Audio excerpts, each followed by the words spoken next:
Everyone, welcome back to my channel IT classes. आज हम class 9th का chapter first number system पढ़ेंगे। सबसे पहले हम इस वीडियो में आज कुछ टर्म्स के बारे में जानेंगे जो कि इम्पॉर्टेंट है इस चैप्टर के लिए।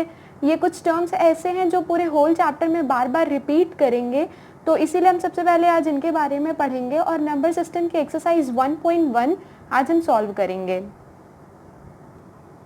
सबसे पहले हम जानेंगे कि natural numbers, whole numbers, integers और रैशनल नंबर किसको कहते हैं।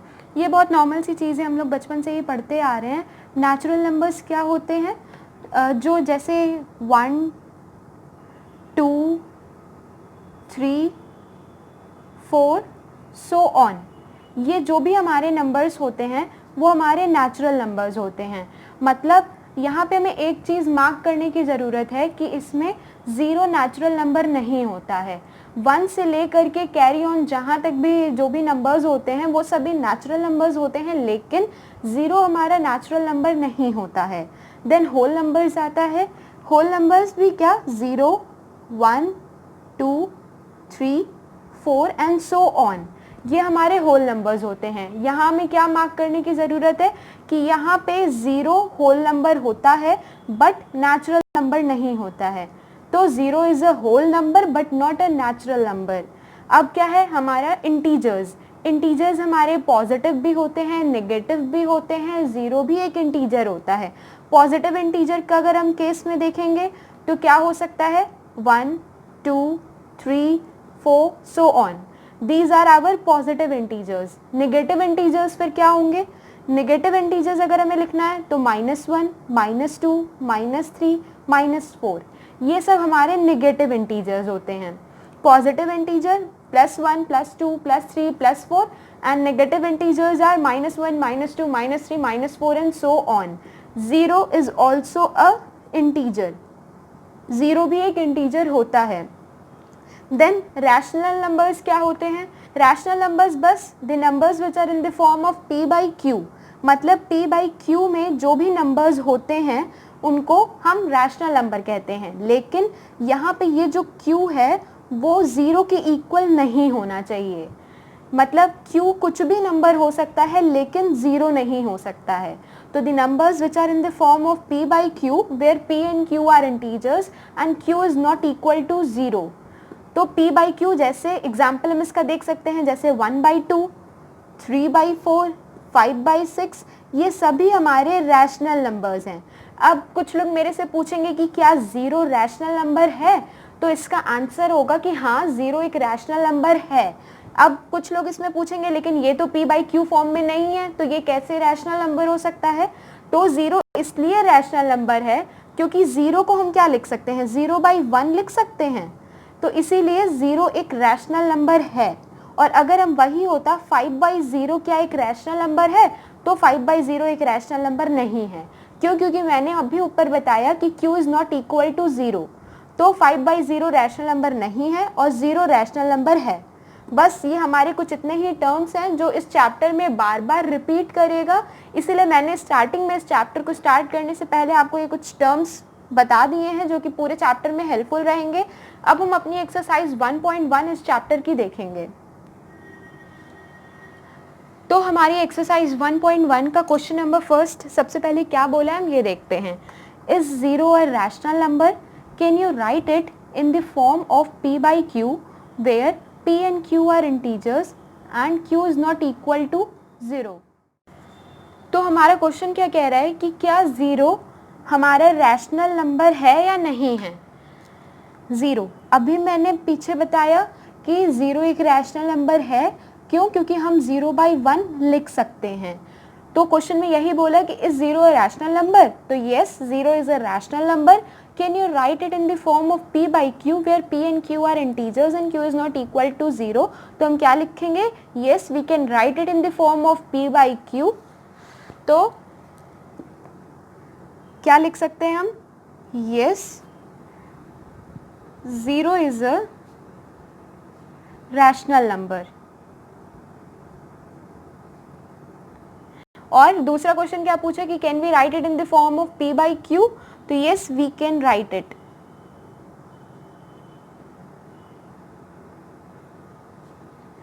तो तो हम यहाँ पे दिखा भी सकते हैं कि 0 को हम क्या कर सकते हैं, 0/1 हम लिख सकते हैं. So it is a rational number.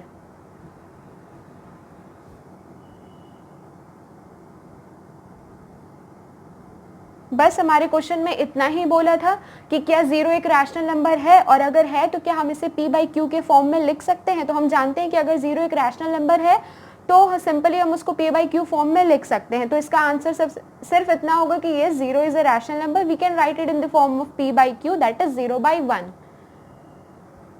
अब हमारा नेक्स्ट क्वेश्चन क्या है कि find 6 rational numbers between 3 and 4. इसके लिए मैं एकदम सिंपल ट्रिक आपको बताती हूँ कि एकदम सिंपली हमारा ये क्वेश्चन सॉल्व हो जाएगा. अगर हम मान ले हमें 6 रैशनल नंबर्स यहाँ पे बताने हैं, 6 रैशनल नंबर्स बिटवीन 3 एंड 4. तो इसका सिंपल सा ट्रिक है कि अगर हम मान लें कि हमारा पहला रैशनल नंबर Q1 है, तो हमें क्या करना पड़ेगा, सबसे पहले Q1 को निकालने के लिए कि हमारा पहला रैशनल नंबर बिटवीन 3 एंड 4 जो है वो Q1 है. तो Q1 को हम कैसे निकालेंगे, सिंपली ये जो दो नंबर है 3 एंड 4, क्या करें 3 + 4/2 कर दें सिंपली. तो क्या आ जाएगा 7/2. तो हमें पहला अपना ये एक रैशनल नंबर मिल गया बिटवीन 3 एंड 4, वो है 7/2. तो हम इसको कैसे लिख सकते हैं, 3/2, इन दोनों के बीच का नंबर 7/2, 4. ये हमारा पहला निकला है. हमें क्या करना है, हमें ऐसे कितने निकालने हैं, 6 रैशनल नंबर्स निकालने हैं. सिंपली अब हम क्या करें, जैसे शुरुआत में हमने इन दोनों को जोड़ करके हाफ कर दिया था, अब क्या करेंगे, इसके लिए हम क्या कर सकते हैं, इन दोनों को जोड़ करके हाफ कर सकते हैं. तो दूसरा रैशनल नंबर हम मान लें कि हमारा Q2 है. तो अब क्या करना पड़ेगा, हमें इन दोनों को जोड़ना पड़ेगा. तो लिख सकते हैं 3 + 7/2/2. ऐसे ही सिंपल हम इसको अगर सॉल्व करेंगे तो हमें यहाँ पे मिलेगा 13/4. अगर इसका हम एलसीएम लेते हैं और इसको सॉल्व करते हैं तो हमें मिलेगा 13/4. तो हमें दूसरा अपना क्या मिल गया, रैशनल नंबर 13/4. तो हम इसको क्या लिख सकते हैं, 3 13/4. पहला क्या मिला 7/2 और 4. ऐसे ही अगर हमें तीसरा अपना रैशनल नंबर निकालना होगा तो Q3 = अब हम क्या कर सकते हैं, इन दोनों को भी जोड़ सकते हैं, इन दोनों को भी जोड़ सकते हैं, किसी भी तरीके से इन दोनों को जोड़ करके हम लोग रैशनल नंबर अपना निकाल सकते हैं. तो अगर हमें Q3 को अगर करना है तो हम क्या करें, इन दोनों को जोड़ देते हैं. तो 7/2 + 4/2, इसको अगर सॉल्व करें, इसका एलसीएम यहाँ पे ले करके 7 + 8/2, इसको अगर हम सॉल्व करेंगे तो हमारे पास आएगा 15/4. तो हम इसको सिमिलरली जैसे हमने ये लिखा 3 > 13/4 > 7/2 15/4 4. तो हमारे ये 3 रैशनल नंबर्स ये मिल गए हैं, 3 हमारे ये रैशनल नंबर्स. तो हमारे ये 3 रैशनल नंबर्स निकल गए. हमें क्वेश्चन में कितना बोला है निकालने के लिए, 6 बोला है.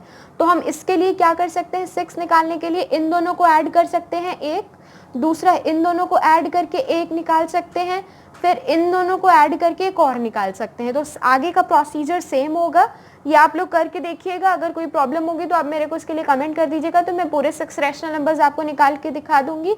बस करना क्या है, अगर हमें 3 और निकालना है तो इन दोनों को जोड़ के हाफ कर दें, फिर चौथा अगर निकालना है इन दोनों को ऐड करके फिर हाफ कर दें. तो ऐसे हमारे पूरे के पूरे 6 रैशनल नंबर्स निकल जाएंगे. अब हमारा नेक्स्ट क्वेश्चन क्या है, क्वेश्चन नंबर 3 एक्सरसाइज 1.1 का, find 5 rational numbers between 3/5 and 4/5. अब हमें क्या करना है, इनिशियल क्वेश्चन नंबर 2 में हमें क्या बोला था कि बस 3 एंड 4 के बीच में निकालिए. तो हमने क्या किया, इन दोनों को ऐड करके हाफ कर दिया. ऐसे जो इसके टर्म में बीच में आया उन दोनों को ऐड करके फिर हाफ कर दिया. लेकिन यहाँ पे क्या है 3/5 एंड 4/5. इसका एकदम आसान सा ट्रिक मैं बताती हूँ. अगर बोले 5 रैशनल नंबर्स निकालना है तो सबसे पहले 3/5 लिख ले. क्या करें, इसके न्यूमरेटर और डेनोमिनेटर में अगर 5 रैशनल नंबर बोला है तो दोनों जगह मल्टीप्लाई करा दें 6 से. अगेन मैं रिपीट कर रही हूँ, अगर बोला है 5 रैशनल नंबर्स निकालने को तो सबसे पहले वाला अपना नंबर ले 3/5. हमने 3/5 लिया. 5 रैशनल नंबर बोला था इसलिए हमने इसको इंटू 6 और इंटू 6 न्यूमरेटर और डेनोमिनेटर दोनों में करा दिया. तो क्या आ जाएगा 18/30. ये पहला आ गया। सिमिलरली हम अपने सेकेंड नंबर के साथ भी वही करेंगे, 4/5। 4/5 अब क्या करें, इसके न्यूमरेटर में इंटू 6 और डेनोमिनेटर में अगेन इंटू 6 कर दें, तो क्या आ जाएगा 24/30। तो हमें दो नंबर क्या मिला, एक तो मिला 18/30, दूसरा मिला 24/30। तो इसके बीच में काफ़ी सारे नंबर आएंगे, मतलब जैसे क्या क्या, 18 के बाद 19 आएगा, 20 आएगा, 21 आएगा, 22 आएगा, 23 आएगा, और ये लास्टली हमारा 24 ये रहा। तो हम क्या क्या लिख सकते हैं, 5 रैशनल नंबर्स 18/30 के बीच बीच में कौन से आएंगे, 19/30, 20/30, 21/30, 22/30, 23/30 और ये हमारा 24/30। तो ये सभी हमारे हो जाएंगे रैशनल नंबर्स बिटवीन 3/5 एंड 4/5। ये एकदम सिंपल सा प्रोसीजर है कि अगर 5 रैशनल नंबर बोले तो इंटू न्यूमरेटर और डेनोमिनेटर दोनों में इंटू 6 करा दें। फर्स्ट नंबर के साथ भी हमने वही किया, इंटू 6 न्यूमरेटर में इंटू 6 डेनोमिनेटर में, तो हमें मिला 18/30। और दूसरा नंबर हमने लिया 4/5, इसमें भी हमने वही किया, न्यूमरेटर से इंटू 6 और डेनोमिनेटर से इंटू 6, तो हमें मिला 24/30। इनके बीच में हम खुद ही देख सकते हैं काफ़ी सारे नंबर्स आएंगे। तो हमने क्या लिखा, 18 के बाद क्या आता है, 19 आता है, तो 19/30, 20/30, 21, 22, 23 ऐसे करके, और लास्टली 24/30 ये हो गया। बस ये क्वेश्चन में इतना ही बोला था हमें करने के लिए, ये क्वेश्चन हमारा सॉल्व हो गया है। हमारा आखिरी क्वेश्चन क्या है, सिंपल सा ट्रू एंड फॉल्स है, इसके लिए हमें बस रीज़न भी देना पड़ेगा। पहला क्वेश्चन हमारा क्या पूछ रहा है कि every natural number is a whole number. तो हमने इनिशियली में क्या पढ़ा था कि नेचुरल नंबर्स 1, 2, 3, 4 होते हैं और होल नंबर 0, 1, 2, 3, 4 होता है।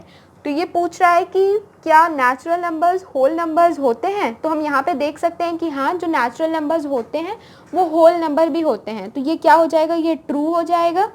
और इसका रीज़न हम क्या देंगे कि जितने भी नेचुरल नंबर्स और ज़ीरो मिला करके क्या बनता है, होल नंबर बनता है। तो the collection of all natural numbers and zero is a whole number, ये इसका रीज़न हो जाएगा कि the collection of natural numbers and zero is a whole number. तो ये हमारा ट्रू हो जाएगा। फिर दूसरा क्वेश्चन पूछ रहा है कि every integer is a whole number, क्या सभी इंटीजर होल नंबर होते हैं। तो इसके लिए हमें क्या करना है, थोड़ा सोचना पड़ेगा कि इंटीजर में हमारे निगेटिव इंटीजर्स भी आते हैं, मतलब -1 हुआ, जैसे -2 हुआ, -3 हुआ, लेकिन हम जानते हैं -1, -2, -3 ये होल नंबर नहीं है। क्यों, क्योंकि +1, +2, +3 हमारे होल नंबर्स होते हैं। तो इसका आंसर क्या होगा, फॉल्स।